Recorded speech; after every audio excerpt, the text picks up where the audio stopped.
There is no agreed international boundary between England and Scotland because they're not separate countries. There's an administrative boundary which has existed for many years. I'm here now on the beach at Carnoustie, just down from the famous Carnoustie golf course.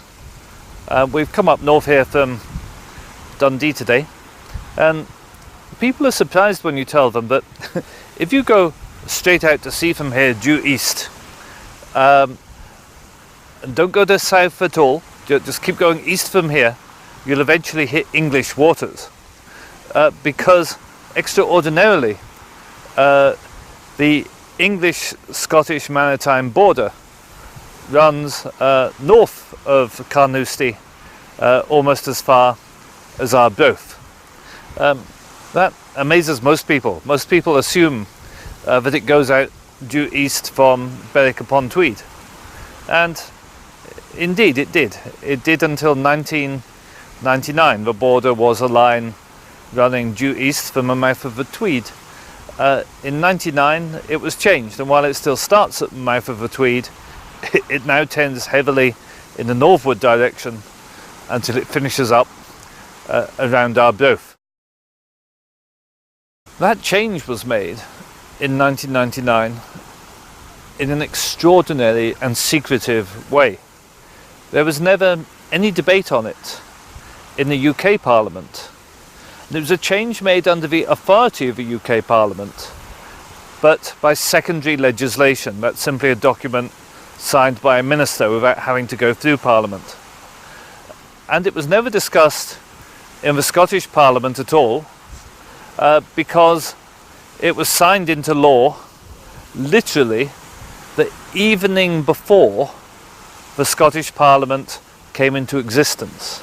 And anybody who believes that was a coincidence is very naive indeed.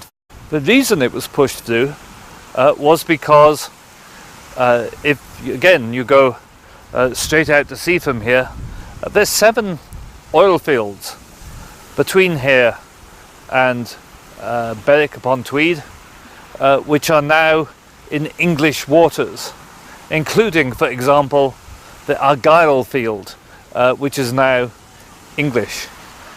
Argyll is simply its name, it's not its location, it's in the North Sea.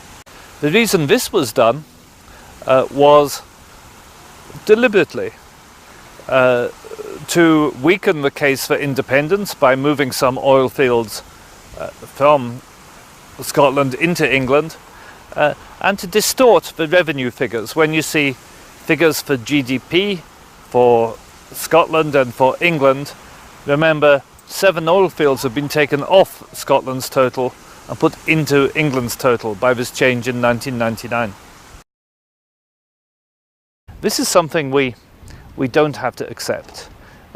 If Scotland becomes independent, we can renegotiate that boundary with England. We have to renegotiate that boundary with England and settle it back to something like the line of east to Berwick we had.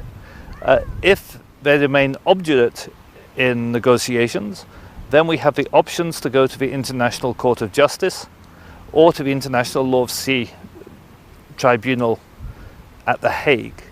All of those are entirely possible, and as I say, I've actually I think participated in the negotiation of more maritime boundaries than any other living human being, and I'm absolutely confident that we would win.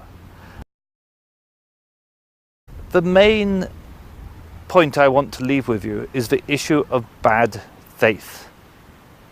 To do this secretly, to do this without discussion in either parliament, to do it the night before devolution came into force, is evidence of bad faith.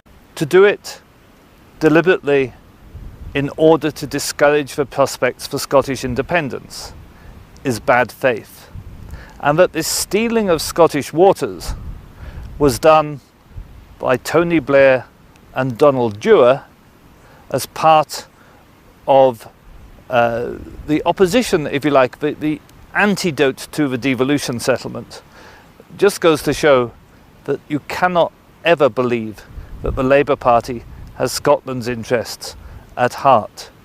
We can never trust the UK government to look after Scotland's interests.